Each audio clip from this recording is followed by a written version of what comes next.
You're listening to today's inspirational message on the Proverbs with Bjorklund.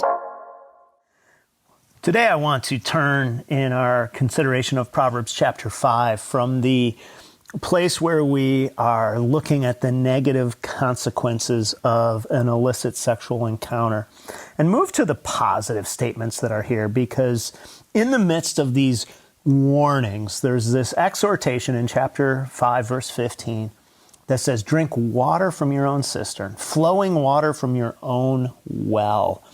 And in the culture, water was a precious commodity. It's basically Israel's arid climate, a desert kind of climate.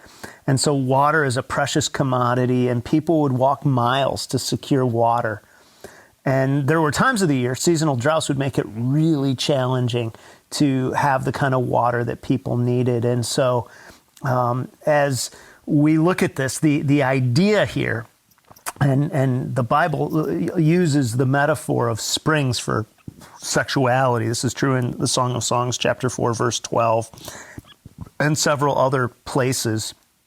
And so what we see here is that this idea of drink water from your own cistern is saying that you, if you are a person who's married, have something that is already beautiful and great, and so enjoy and make that yours. And so the first characteristic, in a sense, that I want to say of protecting your sexuality if you're married is to be exclusive with your spouse. Drink water from your own cistern. Verse 16, should your springs be scattered abroad, streams of water in the streets, let them be for yourself alone and not for strangers with you. And so here's the really simple sense in which this is speaking. The graphic picture of your precious water being spilled into the public streets is meant to evoke an emotional response of how truly tragic it is when sexuality and the deepest part of us are shared with just anyone. And so the exclusive part of the relationship is just to decide, if you're married, that the covenant, the commitment you've made is that you'll never leave your spouse, you'll never cheat on your spouse. And those two commitments together will, in a sense, safeguard you from ever saying there's better water, there's sweeter water, there's another option out there for me. And certainly this is referring to the sexual act.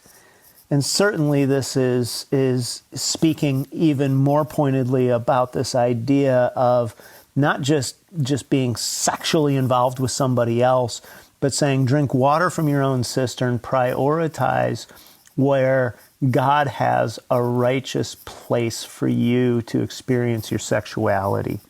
Now, I do want to just make one comment here, and that is, if you're a Christian and married to a Christian, your spouse's only legitimate outlet for their sexuality is with you. And so to prioritize great connection is actually a biblical idea. It's in 1 Corinthians 7, and I think it's right here in Proverbs again, where it says, drink water from your own cistern. So when you find yourself drawn to something outside of your own marriage, instead of simply saying there's a lot of consequences, there's a lot of problems out here, don't do it, what you actually want to do is come back to your own marriage and return to the place of what it was that drew you to your spouse in the first place. What were the things you appreciated, the things that you enjoyed, and how can you unearth those again? And I know that some of you will say, well, if she would, if he would, then I would be able to. If they weren't, they've changed. They're not the person I married. But usually what's happened is the relationship's gotten stale and you started saying there's going to be better water somewhere else. So today, drink water from your own cistern.